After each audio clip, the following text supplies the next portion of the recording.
Hello friends and welcome to the med project medical lectures. और general anatomy का जो हमारा टॉपिक चल रहा था that is the circulatory system. तो सर्कुलेटरी सिस्टम का आज हम नेक्स्ट इंपॉर्टेंट टॉपिक देख रहे हैं और उस टॉपिक का नाम है हमारा फ्रेंड्स आर्टरीज। तो आज हम पढ़ेंगे आर्टरीज के बारे में। हमारा जो BD चौरासी का बुक है 5th वॉल्यूम, तो उसमें जनरल एनाटॉमी है और जनरल एनाटॉमी का जो भी पार्ट हम देख रहे थे उसमें आज हम देखने वाले हैं आर्टरीज के बारे में। तो स्टार्ट करते हैं फ्रेंड्स। तो सबसे पहले है कैरेक्टरिस्टिक्स फीचर्स, यानी कि हमारे जो आर्टरीज रहती है तो आर्टरीज की क्या क्या कैरेक्टरिस्टिक्स रहने वाली है।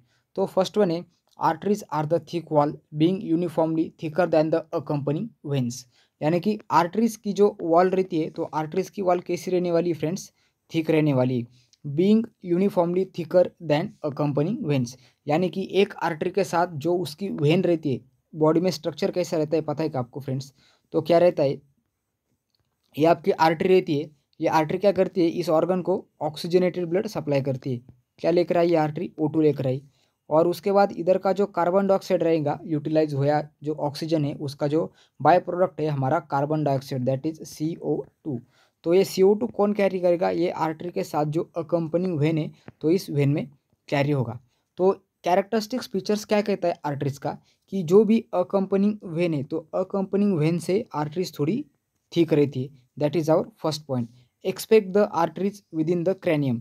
अभी इसमें भी एक्सेप्शन क्या है, आर्टरीज ऑफ द क्रैनियम, यानी कि अपना जो स्कल रहता है और जो ब्रेन रहता है तो और वर्टेब्रल कैनल, यानी कि जहाँ पर हमारा स्कल रहता है और वर्टेब्रल कैनल रहता है बस उसी आर्टरी की जो ल्यूमेन रहती है वो कैसी रहती है, थिन रहती है as compare to the veins. That is our first point. Arteries are the thick wall being uniformly thicker than the accompanying veins. Expect the arteries within the cranium. कौन सा पार्ट है friends? Cranium. ये आपके लिए important हो सकता है, MCQ आ सकता है कि क्रैनियम में जो आर्टरीज रहती है वो थिक वॉल नहीं रहती as compare to their veins. Thick wall रहती है पर वेन्स से थोड़ा कम रहती है। And second one is the vertebral canal. So these are the two important topics और टू इंपॉर्टेंट ऑर्गन्स और टू इंपॉर्टेंट पार्ट्स जहाँ पर क्या रहता है, अपने आर्टरीज की जो वॉल है वो थोड़ी थिन रहती है as compare to their vein. Then उसके बाद क्या है, the lumen is smaller than the accompanying veins, यानी कि वॉल थिक रहेगा अल्टीमेटली उसका ल्यूमेन कैसा हो जाएगा, स्मॉलर हो जाएगा। अभी एग्जांपल देखते हैं। सपोज ये आपका एक वेन है और ये आपका आर्टरी है, तो वेन का जो ल्यूमेन रहता है वो कैसा रहता है, लार्जर रहता है एज कम। इधर हम नोट डाउन करते हैं, V मतलब वेन एंड A मतलब आर्टरीज। तो आर्टरीज का कैसा रहता है, वॉल थिक रहता है। तो जब वॉल आर्टरीज का थिक रहने वाला है अल्टीमेटली उसका जो ल्यूमेन है, ल्यूमेन यानी कि क्या, अंदर का जो ओपनिंग का पार्ट है जहाँ से ब्लड फ्लो करता है, तो थिक वॉल होने की वजह से अंदर का जो ल्यूमेन है, ल्यूमेन कैसा रहेगा, स्मॉल रहेगा।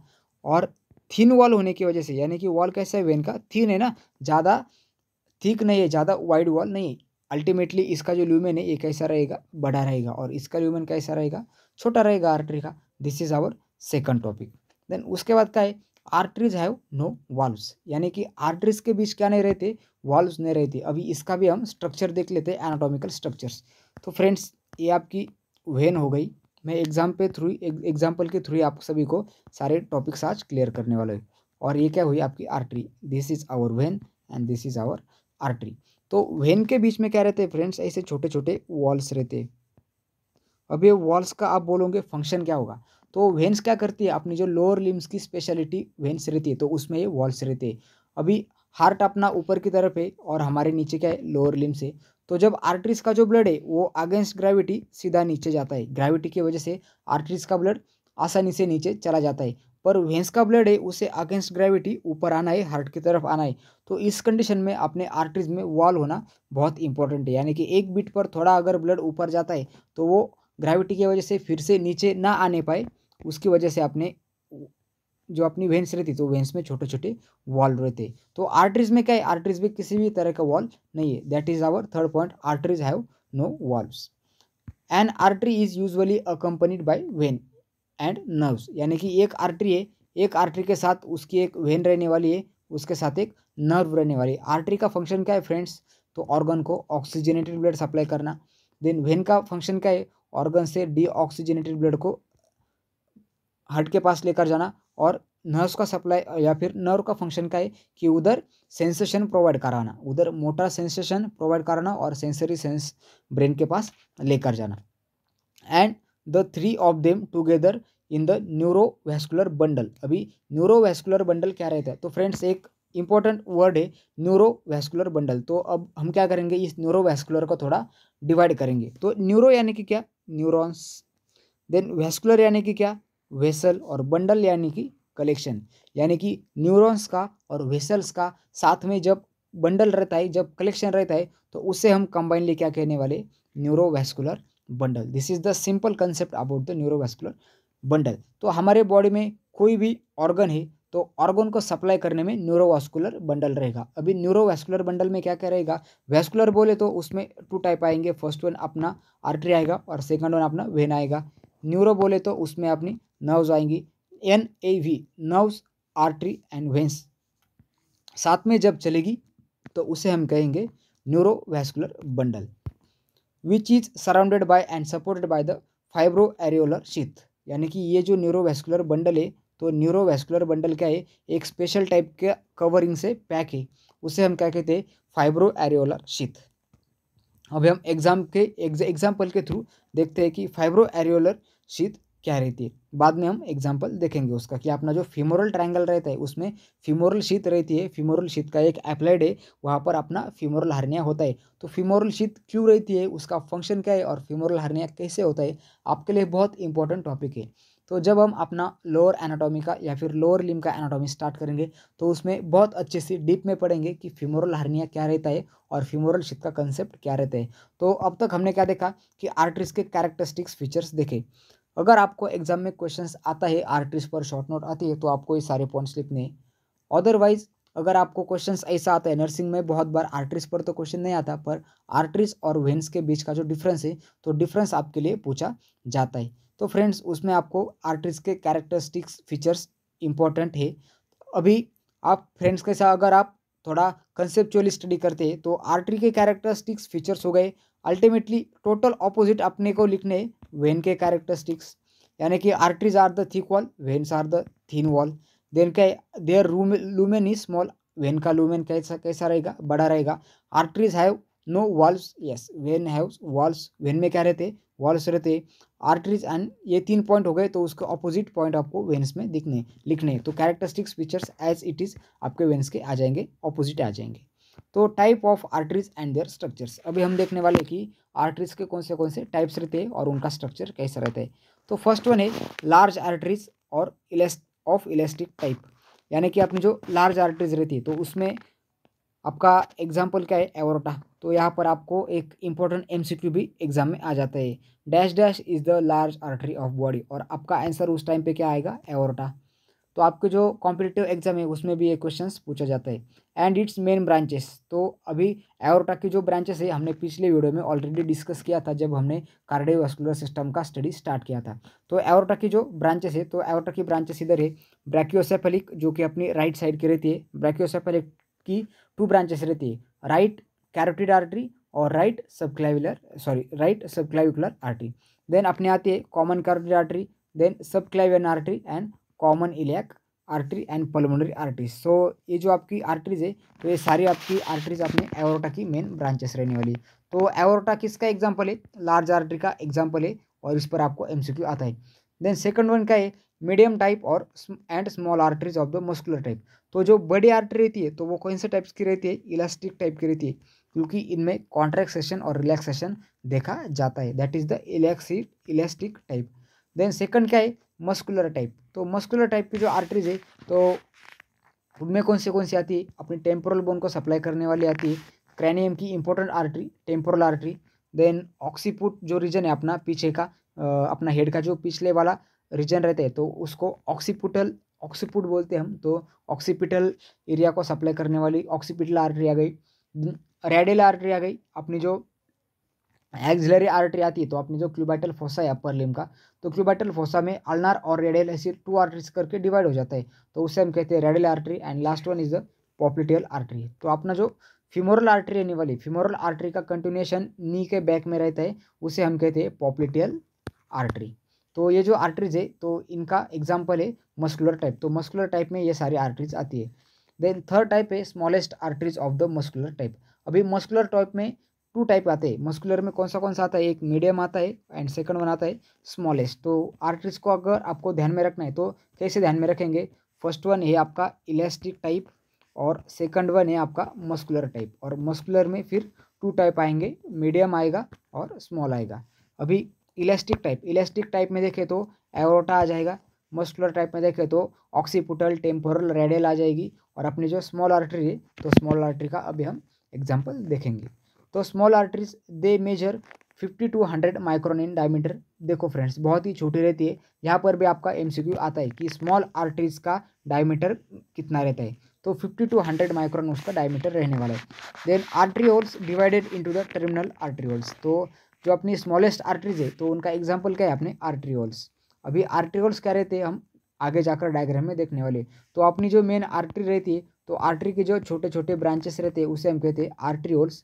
देन आर्टरीओल्स अपनी कैपिलरीज में कन्वर्ट होते हैं और कैपिलरीज फिर अपने जो वेन्यूल्स रहते हैं तो वेन्यूल्स में ब्लड ड्रेन करती है और वेन्यूल्स का फिर बनता है स्मॉल वेंस और आगे जाकर बनता है लार्ज वेंस। और अपनी जो लार्ज वेंस है वो अपने हार्ट में ड्रेन होती है। तो इधर ऐसा ब्लड आता है, इस तरफ से ब्लड आता है, इधर उसका मिक्सचर हो जाता है यानी कि ऑक्सीजन और कार्बन डाइऑक्साइड का कन्वर्जन हो जाता है और फिर हार्ट को ऑक्सीजन के लिए चला जाता है। तो इस तरह से आपकी जो ये जो पार्ट रहने वाला है इतना पार्ट, तो उसे हम क्या कहेंगे, उसे हम कहते हैं फ्रेंड्स आर्टरीओल्स। तो आर्टरीओल्स बहुत ही इंपॉर्टेंट होने वाला है आपको। देन उसके बाद है arterioles divide into the terminal arterioles with diameter of 15 to 20 microns. यानी कि जो अपना मेन आर्टरीओल है तो उसकी भी छोटी छोटी ब्रांचेस रहती है, उनका साइज है 15 to 20 micron and having a branches from terminal and having 1 or 2 layer of smooth muscle in their wall.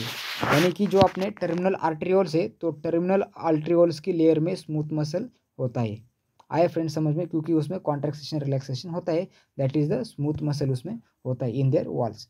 The side branches from terminal arterioles all cover the meta arteriole metarterioles which measures 10 to 15 microns. देखो friends, the side branches from the terminal arterioles, जो अपनी terminal आर्टरीओल्स रहती है तो terminal आर्टरीओल्स की जो side branches रहती है, फॉर एग्जांपल ये अपना एक स्टेम है और उसकी जो छोटी छोटी ब्रांचेस रहती है, ऐसी जो अपनी आर्टरीओल है तो आर्टरीओल की जो अपनी छोटी आर्टरीओल रहती है उसे हम क्या कहते हैं टर्मिनल आर्टरीओल्स। मेन अपनी आर्टरीओल आ गई, आर्टरीओल की एक छोटी ब्रांच आ गई टर्मिनल आर्टरीओल। अभी टर्मिनल आर्टरीओल की भी जो ब्रांचेस है छोटी छोटी उसे हम क्या कहते हैं मेट आर्टरीओल कहते हैं। इधर अपना वर्ड है metarteriole which measures about 10 to 15 micron. तो जो मेन है अपनी आर्टरीज, तो आर्टरीज के बाद अपना आता है आर्टरीओल जो कि रहता है 15 to 100 माइक्रॉन का। देन उसके बाद रहता है अपना टर्मिनल आर्टरीओल जो रहता है अपना 15 to 20 माइक्रॉन का। और उसके बाद अपना रहता है मेट आर्टरीओल जो रहता है अपना 10 to 15 माइक्रॉन का। Eight there origin about 5 micron eight there termination. और जब टर्मिनल आर्टरीओल्स का भी टर्मिनेशन हो जाता है जब वेनस में, चाहे जो टर्मिनल आर्टरीओल्स की जो मेटा आर्टरीओल्स है तो मेटा आर्टरीओल्स का कनेक्शन होता है अपनी मेटा वेन्यूल्स के साथ, तो वहाँ पर कितना रहता है उसका सिर्फ 5 माइक्रॉन इतना लेंथ या फिर अपना जो विड्थ हम बोल सकते हैं, डायमीटर बोल सकते हैं, वैसा रहता है। The terminal narrow end of the meta arteriole is surrounded by a pericapillary sphincter which regulate the blood flow into the capillary bed. यानी कि अपनी जो कैपिलरी बेड रहती है तो कैपिलरी बेड के बीच और टर्मिनल मेटा आर्टरीओल के बीच एक स्फिंक्टर रहता है, उस स्फिंक्टर को हम क्या कहते हैं पेरिकैपिलरी स्फिंक्टर। अभी स्फिंक्टर बोले तो वन वे, जब वन वे ब्लड चलता है तो उसको बैक फ्लो प्रिवेंट करने के लिए स्फिंक्टर रहता है। अभी हम डायग्राम की तरह से देखते हैं। फॉर एग्जांपल ये आपका एक वेसल है और बीच में क्या है आपका स्फिंक्टर है और इस तरह से यहाँ पर ब्लड जाता है। आए फ्रेंड्स समझ में, तो ये अपनी कौन सी साइड है, राइट साइड है और ये अपनी है लेफ्ट साइड। तो राइट साइड से लेफ्ट साइड में ब्लड जा रहा है और उसके बीच में क्या है इधर एक स्फिंक्टर है। तो स्फिंक्टर का काम क्या रहता है, जब राइट साइड से लेफ्ट साइड में ब्लड आता है तो उसका बैक फ्लो प्रिवेंट करने के लिए बीच में एक स्फिंक्टर रहता है, एज अ वॉल आपका फंक्शन करता है। इसमें सिर्फ वन वे आपका एंट्री रहता है और वन वे एग्जिट रहता है। उस कंडीशन को हम क्या कहते हैं या फिर उस ऑर्गन को हम कहते हैं स्फिंक्टर। तो स्फिंक्टर बॉडी में बहुत सारे रहते हैं, जब हम एनाटॉमी का और डीप में पार्ट देखेंगे। अभी फॉर एग्जांपल स्फिंक्टर हो गया तो अपना पाइलोरिक स्फिंक्टर हो गया, तो पाइलोरिक स्फिंक्टर अपने स्टमक और ड्यूडेनम के बीच में रहता है। वो क्या करता है, सिर्फ स्टमक से ड्यूडेनम में फूड अलाउ करता है, ड्यूडेनम से फूड रिटर्न नहीं जाता। अगर फूड रिटर्न जाता है तो वहाँ पर कुछ इंपॉर्टेंट पैथोलॉजीज रहेंगी और कुछ डिसीज पेशेंट को रहने वाला है। फॉर एग्जाम्पल पाइलोरिक रिगरजाइटेशन हो सकता है। तो इस टाइप से अपना जो कंसेप्ट स्पिंक्टर का तो रहता है। तो इधर एक डायग्राम है फ्रेंड्स, तो डायग्राम में आपको अभी सारी आर्टरीज दिखने को मिल जाएगी। तो इधर फर्स्ट वन क्या है आपकी आर्ट्रियोल, तो आर्ट्रियोल के हम थोड़ा ज़्यादा बनाएंगे, इधर ऊपर एक डायग्राम बनाएंगे, उसे हम कहेंगे आर्टरीज। तो अपने ये जो ब्लैक वाली बनाई ये अपनी क्या है आर्टरीज। तो आर्टरी की जो ब्रांच रहती है, फर्स्ट ब्रांच रहती है आर्टेरियोल, और आर्टेरियोल का जो माइक्रोन में साइज अगर देखें तो कितना रहता है 15 to 100 माइक्रोन आर्टरीज का साइज रहता है। देन उसके बाद आर्टरीज की ब्रांचेस रहती है मेटा आर्टेरियोल, और मेटा आर्टेरियोल के बीच में इधर अपने को जो पेरी कैपिलरी स्पिंक्टर है, तो पेरी कैपिलरी स्पिंक्टर इधर देखने को मिल जाता है। तो यहाँ पर उन्होंने शो किया है कि पेरी कैपिलरी स्पिंक्टर किस तरह से रहता है। देन उसके बाद रहती है अपनी छोटी छोटी कैपिलरीज, और कैपिलरीज का शंट रहता है। अभी शंट बोले तो वेन और आर्टरीज के बीच का इधर का जो कनेक्शन है, तो उस टाइप को हम कहते हैं शंट। शंट यानी कि क्या, connection, connection between the two type, उसे हम कहते हैं शंट। और शंट के बाद अपना आ जाएगा वेन्यूल, और वेन्यूल में कौन सा ब्लड रहने वाला है अपना ultimately CO2, that is contain the carbon dioxide. तो इस तरह से ब्लड आपका आर्टरीज में, आर्टरीज से वेन में कन्वर्ट हो जाता है। Then it is important to know that the muscular arterioles are responsible for generating peripheral resistance and thereby for regulating the diastolic blood pressure। तो अभी ये थोड़ा क्लिनिकल टर्म है, तो समझ आने में थोड़ा हार्ड हो सकता है फ्रेंड्स, पर फिर भी मैं आपको बताऊंगा। It is important to know, यानी कि आपको पता होना बहुत ज़रूरी है कि muscular arterioles are responsible for generating peripheral resistance. अभी पेरिफेरल रेजिस्टेंस बोले तो किसी थिंग को अपोज करना, दैट इज द रेजिस्टेंस। और पेरिफेरल बोले तो जो अपना स्किन का ऊपर का पार्ट रहता है उसे हम कहते हैं, अभी स्किन के 2 पार्ट रहते हैं, एक डीप रहता है और एक पेरिफेरल रहता है, जिसे हम जो सुपरफिशियल रहता है उसे हम कहते हैं पेरिफेरल रेजिस्टेंस। या फिर अपने बॉडी के 2 पार्ट्स रहते हैं, एक सेंट्रल रहता है और एक पेरिफेरल रहता है। तो पेरिफेरल पार्ट में ब्लड को अपोज करने के लिए जो रहता है, तो वो रहता है अपनी मस्कुलर आर्टरियोल्स, यानी कि अपनी जो आर्टरियोल्स रहती है तो उसमें कुछ मसल्स रहता है, उसे हम कहते हैं पेरिफेरल रेजिस्टेंस प्रोवाइड करने में वो हेल्प करती है। और and thereby regulating the diastolic blood pressure, तो उससे क्या करती है वो अपना जो डायस्टोलिक ब्लड प्रेशर है, तो डायस्टोलिक ब्लड प्रेशर मेंटेन करती है। तो friends diastolic blood pressure maintain करने के लिए आर्टरीज का कौन सा टाइप्स आता है, तो आता है अपना आर्टेरियोल्स जिसमें आपका मस्कुलर शीथ रहता है। आए फ्रेंड्स ध्यान में, आर्टेरियोल्स जिसमें आपका मस्कुलर शीथ रहता है, तो वो क्या करता है कि अपना पेरिफेरल रेजिस्टेंस जनरेट करता है और अल्टीमेटली आपका जो डायस्टोलिक बीपी है, तो डायस्टोलिक बीपी को मेंटेन रखता है। तो डायस्टोलिक और सिस्टोलिक बीपी क्या रहता है, जब अपना हार्ट कॉन्ट्रैक्ट होता है उस टाइम पे जो आर्टरीज पर प्रेशर बनता है उसे हम कहते हैं सिस्टोलिक ब्लड प्रेशर, जिसका नॉर्मल वैल्यू रहता है 120 to 140। 140 से ज़्यादा हो जाता है तो उसे हम कहते हैं HTN, that is the hyper tension. और सेकंड रहता है अपना डायस्टोलिक ब्लड प्रेशर जो इधर है। तो डायस्टोलिक में क्या रहता है, जब अपना हार्ट रिलैक्स पोजीशन में रहता है या फिर जब डायस्टोल में रहता है। सिस्टोल बोले तो कॉन्ट्रैक्शन, डायस्टोल बोले तो रिलैक्सेशन। तो जब अपना हार्ट डायस्टोलिक पोजीशन में रहता है, रिलैक्स पोजीशन में रहता है, तो उस टाइम पे आर्टरीज पे जो प्रेशर क्रिएट होता है तो उसे हम कहते हैं डायस्टोलिक ब्लड प्रेशर। तो जिसका नॉर्मल वैल्यू है 80 mm of Hg to 60 mm of Hg। अगर 60 से कम हो जाता है तो उस कंडीशन को हम कहेंगे हाइपोटेंशन। तो इस टाइप से अपना डायस्टोलिक और सिस्टोलिक ब्लड प्रेशर रहता है। देन माइक्रोस्कोपिकली आर्टरीज का भी हम स्ट्रक्चर देखने वाले, तो उसमें 3 टाइप के जो लेयर है अपने आर्टरीज में आते हैं। First one is the tunica intima, then second one is the tunica media and tunica adventitia.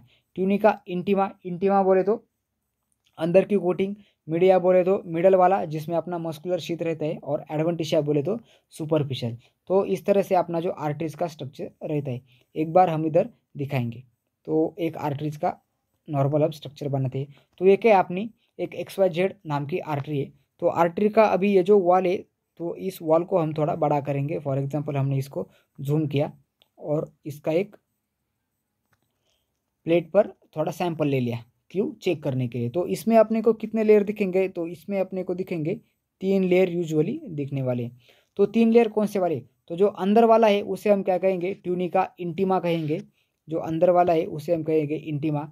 जो मिडल वाला है उसे हम कहेंगे मीडिया, और जो बाहर वाला है उसे हम कहेंगे एडवेंटिशिया।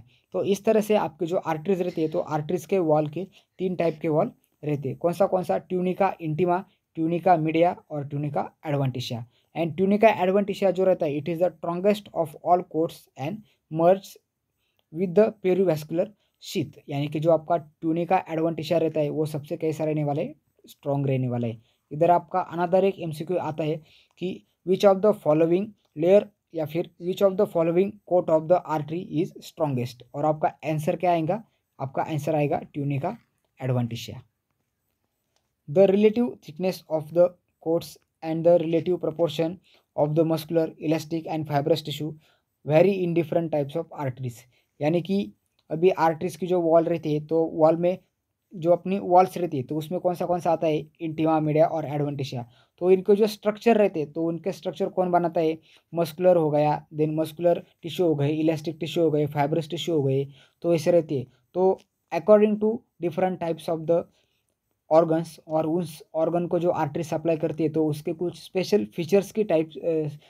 फीचर्स की वजह से तो वो मस्कुलर, इलास्टिक और फाइब्रस टिश्यू का जो अमाउंट है तो वो अकॉर्डिंग टू आर्टरीज वेरी होता है, चेंज होते रहता है। तो इस तरह से अपनी जो एक माइक्रोस्कोपिक स्ट्रक्चर है जिसमें आर्टरीज का, वेंस का और लिम्फ वेसल का इधर माइक्रोस्कोपी में आप देख सकते हो। तो ये जो बड़ा वाला है इसे हम क्या कहते हैं, तो ये अपनी आर्टरीज है जिसका वॉल आप देख सकते हो कि थिन वॉल है। देन उसके बाद ये आप देख सकते हो ये कौन सा है अपना, ये वेन है, उसका वॉल कैसा है, थिन, सॉरी उसका वॉल है थिन है और इसका वॉल कैसा है, थिक है। इधर आपका अंदर वाला ल्यूमेन है, इसका वेन का ल्यूमेन देखो कितना है, बड़ा है। आर्टरीज का ल्यूमेन कैसा है, छोटा है। और थिकनेस की अगर बात करें तो थिकनेस कैसा है आर्टरी का, बहुत ज़्यादा है। देन उसके बाद हमने क्या देखे थे कि 3 लेयर्स देखे थे। अभी हम थोड़ा जूम करेंगे और उन 3 लेयर का स्टडी करेंगे। तो पहले हमने देखा था जो अंदर वाला है उसे हम कहते हैं ट्यूनिका इंटीमा। तो ये जो अंदर वाला लेयर है इसे हम कहते हैं ट्यूनिका इंटीमा। देन आता है आपका ट्यूनिका मीडिया। तो इतना ये जो सारा लेयर है उसे हम भी सर्कल करेंगे तो इस लेयर को हम क्या कहते हैं, ट्यूनिका मीडिया। मीडिया यानी कि बीच वाला, मीडियम वाला। और उसके बाद देखते हैं एडवेंटिशिया। एडवेंटिशिया यानी कि क्या, जो थोड़ा एडवांस्ड है, जो थोड़ा बाहर वाला है, उसे हम क्या कहते हैं, ट्यूनिका एडवेंटिशिया। तो ये 3 लेयर आपके लिए इंपॉर्टेंट है। आर्टरी का अगर स्ट्रक्चर आए 5 मार्क के लिए शॉर्ट नोट आए तो आपको लिखनी पड़ेगी। देन उसके बाद देखते हैं कि ब्लड सप्लाई ऑफ आर्टरीज, यानी कि आर्टरीज का ब्लड सप्लाई कैसे रहता है। The large arteries more than 1 mm diameter are supply with the blood vessels, यानी कि कौन सी आर्टरीज को स्पेशल ब्लड सप्लाई रहता है जिनका डायमीटर 1 mm से ज़्यादा है। अभी आप सारे बच्चों को एक क्वेश्चन आया होगा कि आर्टरीज का फंक्शन क्या रहता है, तो आर्टरीज का फंक्शन रहता है ब्लड सप्लाई करना। और आर्टरीज को भी खुद का ब्लड सप्लाई रहता है क्या, यस फ्रेंड्स, आर्टरीज को भी खुद का ब्लड सप्लाई रहता है। अगर वो ऑर्गन है, फॉर एग्जांपल अपना हार्ट हो गया, हार्ट का ऑर्गन क्या रहता, हार्ट का फंक्शन क्या है, ब्लड को पंप करना, पर उसको खुद जिंदा रहने के लिए भी ब्लड का ज़रूरत चाहिए। उसी तरह से आर्टरीज का फंक्शन क्या है, ब्लड का फ्लो करवाना, पर खुद के जिंदा रहने के लिए भी उनको न्यूट्रिशन चाहिए। उनको न्यूट्रिशन मिलता है ब्लड से, इसीलिए उनको स्पेशल ब्लड सप्लाई रहते हैं। तो जो आर्टरीज का डायमीटर 1 mm से ज़्यादा होता है उनको उनका स्पेशल ब्लड सप्लाई रहता है। तो देखते हैं the nutrient vessel called vasa वैसोरम। तो इधर आपका एक एमसीक्यू आता है, the nutrient vessels called vasa vasorum, यानी कि आर्टरीज की जो ब्लड सप्लाई करने वाली आर्टरीज रहती है या फिर जो न्यूट्रिएंट वेसल रहती है उनको क्या कहते हैं, तो उनको कहते हैं वैसा वैसोरम। एग्जाम्पल बोले तो एग्जाम में आपको क्वेश्चन आ सकता है, dash dash arteries supply the oxygenated blood to the arteries, और उस टाइम पे आपका आंसर क्या आएगा, वैसा वैसोरम। वो न्यूट्रिएंट वेसल रहती है। अभी न्यूट्रिएंट बोले तो जो न्यूट्रिशन प्रोवाइड करती है। From A dense capillary network in the tunica adventitia and supply the adventitia and the outer part of the tunica media. तो कैसे सप्लाई करती है देखो, the nutrient vessel called vasa vasorum from the dense capillary network in tunica adventitia. तो ये जो वैसा वैसोरम रहती है तो वो क्या करती है, कैपिलरी नेटवर्क। अभी कैपिलरी नेटवर्क कैसा रहता है आपको पता है, तो कैपिलरी नेटवर्क आपका जो ट्यूनिका एडवेंटिशिया है तो ट्यूनिका एडवेंटिशिया में कैपिलरी नेटवर्क फॉर्म करती है and supply the adventitia and outer parts of the tunica media. तो जो ट्यूनिका मीडिया है उसके अगेन 2 पार्ट है, एक आउटर है और एक इनर है। तो आपने जो ट्यूनिका एडवेंटिशिया में जो कैपिलरीज बनती है अपनी वैसा वैसोरम की, तो वो क्या करती है, tunica adventitia as well as outer part of the tunica media, 2 part को सप्लाई करती है। The rest of the vessel intima plus inner part of the media. अभी outer part of the media हो गया और अभी कौन सा बचा है, intima. It is nourished directly by the diffusion from the luminal blood, यानी कि जो अंदर की जो रहती है अभी हम इधर डायग्राम में देखते हैं। तो डायग्राम में देखो फ्रेंड्स, ये अपना बाहर वाला जो है, तो एक मिनट, तो आपका ये जो बाहर वाला पार्ट है उसे हम क्या कहते हैं, ट्यूनिका एडवेंटिशिया। तो इस ट्यूनिका एडवेंटिशिया में वैसा वैसोरम का कैपिलरी नेटवर्क रहता है। और उसके बाद अपना ये जो बीच वाला पार्ट है, अभी हम थोड़ा डिफरेंट कलर इधर, सॉरी फ्रेंड्स, फिर से हम डायग्राम बनाते हैं। तो ये जो मैंने दिखाया था, ये क्या है, आपका ट्यूनिका एडवेंटिशिया है। ट्यूनिका एडवेंटिशिया के बाद हम ये जो रेड कलर में दिखा रहे हैं, तो रेड कलर का ये जो पार्ट है उसे हम क्या कहते हैं, ट्यूनिका मीडिया कहते हैं। और जो बीच वाला है उसे हम कहते हैं ट्यूनिका इंटीमा। अभी ये जो ट्यूनिका मीडिया है, तो ट्यूनिका मीडिया के अगेन टू पार्ट है, एक आउटर पार्ट है और एक इनर पार्ट है। तो ये ब्लू लाइन है, ये हम इसे बीच में करते हैं। और डैश डैश का जो पार्ट है वो कौन सा है, इनर पार्ट है। और जो डैश डैश नहीं किया मैंने, वो कौन सा है, आउटर पार्ट है। तो फ्रेंड्स, अपना ये जो पार्ट हमने अभी कौन सा देखा था, अभी येलो कलर हम यूज़ करेंगे।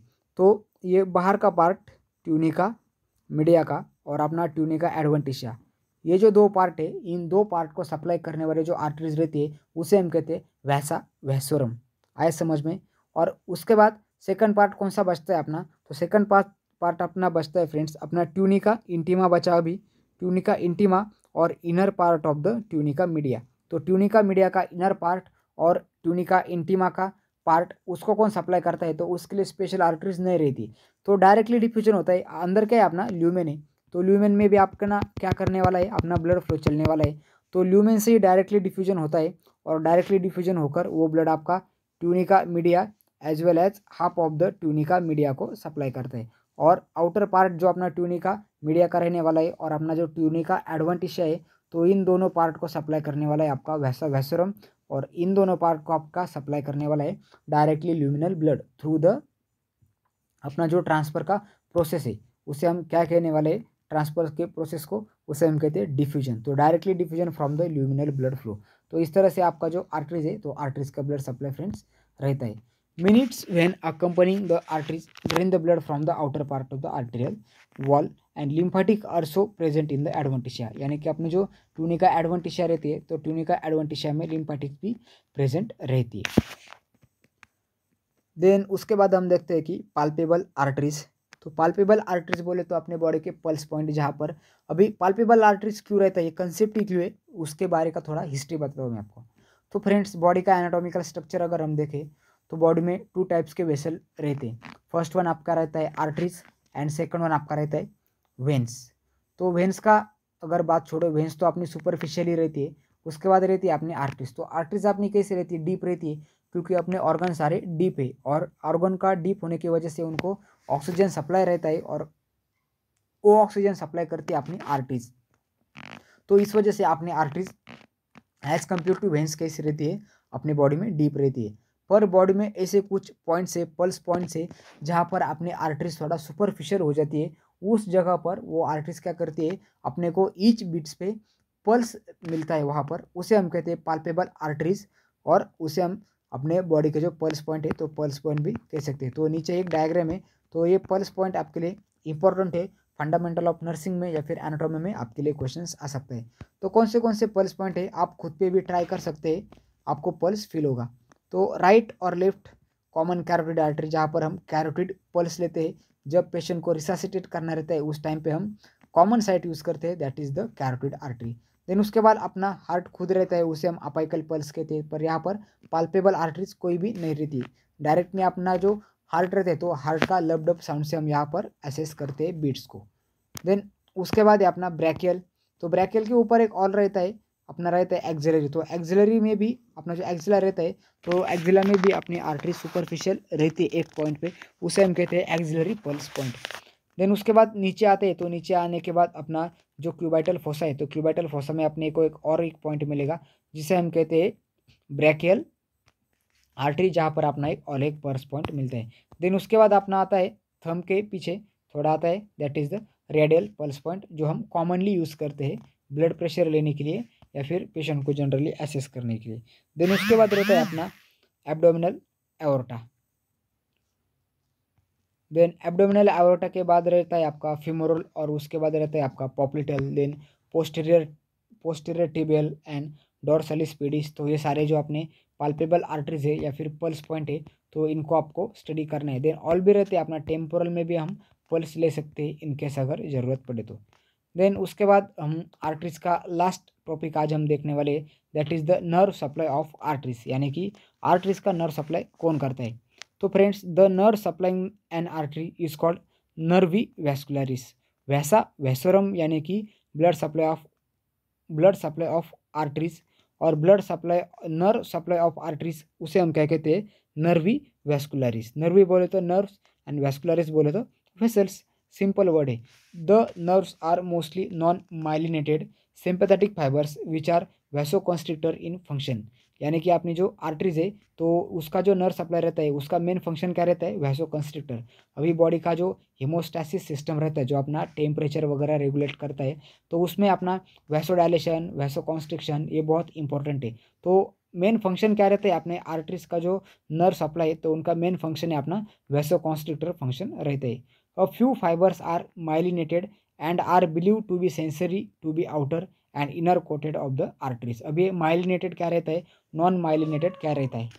तो फ्रेंड्स, अपनी जो न्यूरॉन्स रहती है तो न्यूरॉन्स पर कुछ स्पेशल टाइप का स्ट्रक्चर रहता है जिसे हम कहते हैं माइलिन शीथ, जो कि अपने श्वान सेल्स रहते हैं तो श्वान सेल से बनती है, उसे हम कहते हैं माइलिन शीथ। जब हम नेक्स्ट यूनिट पर डे पढ़ेंगे उसमें हम देखेंगे कि न्यूरॉन का स्ट्रक्चर क्या है, तो वहाँ पर हम पढ़ेंगे कि माइलिनेटेड क्या रहता है, नॉन माइलिनेटेड क्या रहता है। अगर माइलिनेटेड है तो उसके एडवांटेजेस क्या रहते हैं, या फिर फास्ट नर्व कंडक्शन माइलिनेटेड में कैसे होता है, साल्टेटरी कंडक्शन उसे हम कहते हैं। फिजियोलॉजी में यह सारा पार्ट हम देखेंगे। देन उसके बाद है vasodilator innervation is resistance to the following sites, यानी कि बॉडी की ऐसी कुछ साइट्स है जहाँ पर वैसोडाइलेटर इनर्वेशन या फिर वैसोडाइलेशन का जो प्रॉपर्टीज है वो थोड़ा रिस्ट्रिक्टेड रहता है। The skeletal muscle vessels are dilated by cholinergic sympathetic nerves. The exocrine glands vessels are dilated on parasympathetic stimulation. The cutaneous vessel are dilated locally to produce the flare redness after an injury, जो कि अपना inflammation का part आ जाता है।